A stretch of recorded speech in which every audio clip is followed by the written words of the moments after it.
سورہ رحمان کی ہر آیت سننے کے ساتھ اس کے جسم کے اندر ایک حرارت پیدا ہوتی ہے، اور جب سورہ رحمان کی تلاوت سننے کے بعد وہ آدھا گلاس پانی پیتا ہے تو وہ اس طرح محسوس کرتا ہے کہ جس طرح انگاروں کے اوپر پانی ڈالا جاتا ہے۔ میڈیکل سائنس ہیپاٹائٹس کے امراض سے متعلق مایوسی کا شکار ہو چکی ہے۔ دنیا میں اس وقت ہیپاٹائٹس کے مرض میں مبتلا مریضوں کی رجسٹرڈ تعداد 40 کروڑ ہے، جبکہ پاکستان میں رجسٹرڈ مریضوں کی تعداد 2 کروڑ سے تجاوز کر چکی ہے۔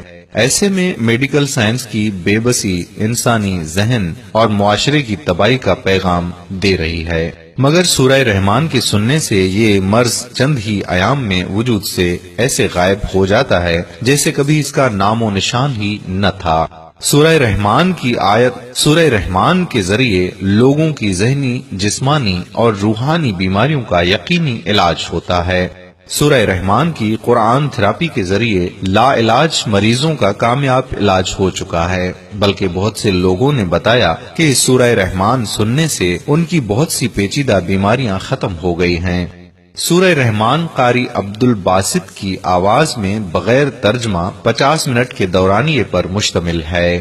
جب کوئی مکمل طور پر اپنی توجہ سورہ رحمان کی طرف کر کے تلاوت سنتا ہے اور اپنی آنکھیں بند کرتا ہے تو سورہ رحمان کی ہر آیت سننے کے ساتھ اس کے جسم کے اندر ایک حرارت پیدا ہوتی ہے، اور جب سورہ رحمان کی تلاوت سننے کے بعد وہ آدھا گلاس پانی پیتا ہے تو وہ اس طرح محسوس کرتا ہے کہ جس طرح انگاروں کے اوپر پانی ڈالا جاتا ہے۔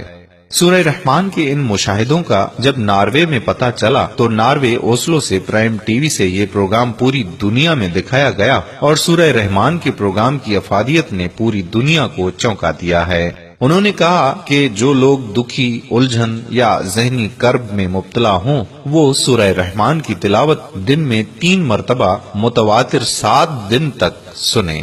تمام بیماریوں کا علاج قرآن کی آیات میں موجود ہے اگر ہم ان آیات کو غور سے سنیں۔ اس کے ذریعے کینسر، فالج، شوگر، ہارٹ اٹیک اور دوسرے بے شمار امراض کا علاج کیا جا چکا ہے۔ گزشتہ 7-8 سال سے پاکستان کے مختلف شہروں پشاور، لاہور، ملتان، کوئٹہ، اسلام آباد میں ہزاروں مریضوں کا علاج ہو چکا ہے۔ دنیا کی ہر بیماری کا علاج سورہ رحمان کی تلاوت سننے سے ممکن ہے، اس لیے لوگوں کو چاہیے کہ قاری عبد الباسط کی آواز میں سورہ رحمان کی بغیر ترجمہ 7 دن تک سنیں۔ ان کی بیماری انشاءاللہ اللہ کے حکم سے ختم ہو جائے گی۔ بے شک اللہ کا قرآن سچا ہے۔ میرے پیارے بھائیوں اور بہنوں، اگر آج کی ہماری یہ ویڈیو آپ کو پسند